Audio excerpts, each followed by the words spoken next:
ہے کہ مجھے جنات نظر آئیں، یا کوئی شخص چاہتا ہے کہ جن میرے تابع ہو جائے، جس کو ہم دوسرے لفظوں میں ہمزاد بھی کہتے ہیں کہ ہمزاد میرے تابع ہو جائے۔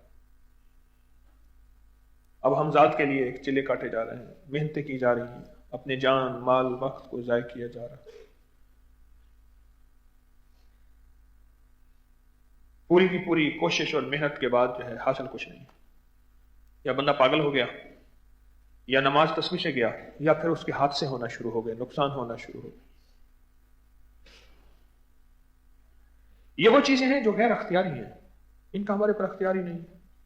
ہمارے ذمہ ڈیوٹی ہے اختیاری چیزوں کی، ایمان، اعمال، تقوی، اللہ کی ذات کا تعلق، مدینے والے کا عشق، یہ زندگی ہمارے ذمہ ہے، یہ ترتیب ہمارے ذمہ ہے۔ اور کچھ چیزیں ایسی ہیں جو اللہ نے اپنے پاس رکھی ہیں۔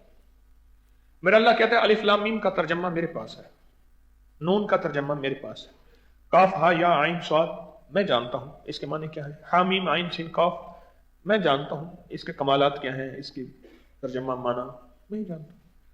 اب یہ چیزیں اللہ نے اپنے پاس رکھی، اس لیے محدثین، مفسرین، بڑے بڑے اولیاء، صالحین، علماء نے ان الفاظ پہ، حروف مقطعات پہ آج تک بہت زیادہ ارکریزی نہیں کی، دن رات اسی کے پیچھے پڑ جائے۔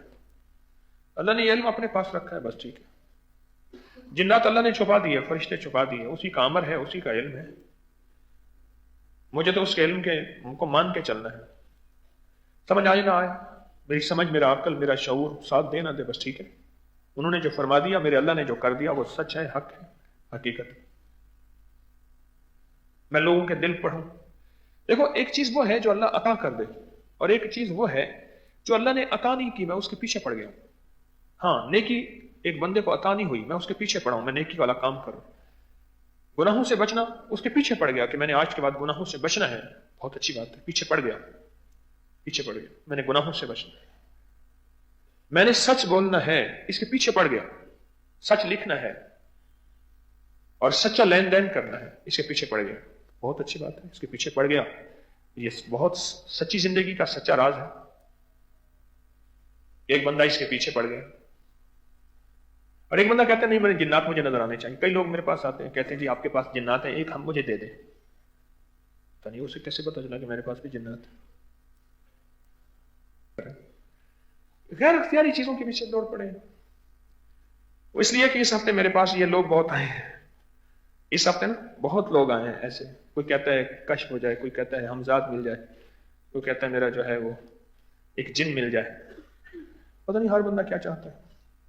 اور اکثر یہ وہ لوگ ہوتے ہیں جو خود کچھ کمانا نہیں چاہتے، محنت نہیں کرنا چاہتے، جان نہیں مارنا چاہتے، معاشرے کا سامنا نہیں کرنا چاہتے، معاشرے کے حالات کی گردش، اتار چڑھاؤ، عروج و زوال کی زندگی کو نہیں کہتے، بس ہم ایسا ایک شیشے کا کمرہ ہو جس میں صرف آکسیجن آ رہی ہو، زندگی ہو، اور دنیا کی ہر آسائش ہو، ہم اسی میں رہیں، باقی ہمیں دنیا کا کوئی غم، کوئی آفت، کوئی گرم ہوا ہمیں نہ گزرے، بس کوئی جن ہو اور آئے اور ہمارا کام کر دے۔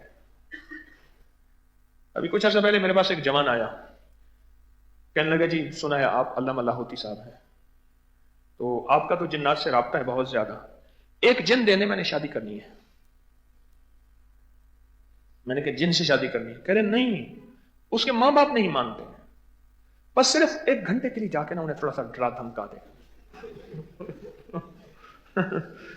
ایک گھنٹے کے لیے وہ انہیں جا کے ذرا ڈرا دھمکا دے، اور ان سے ایسی آواز، اونچی آواز ہو، اس طرح کہہ دے کہ میں حکیم طارق کا بھیجا ہوا جن ہوں، اگر تم نے نہ کیا تمہارا گھر جل جائے گا، لہٰذا یہ رشتہ کر دو۔ میں کہ جی ایک جن مجھے دے دے، پہلے میں دوسری شادی کر دوں، مجھے بھی جن دے دے، میں بھی دوسری شادی کر دوں۔ غیر اختیاری زندگی جس میں معاشرے کے ساتھ ہمارا سامنا نہ ہو، اور ہمیں معاشرے کی زندگی نہ گزارنی پڑے، اور ایسی زندگی ہو جو افسانوی زندگی، افسانوی زندگی، وہ زندگی لے کے ہم چلیں، بس اسی زندگی میں زندگی گزاریں۔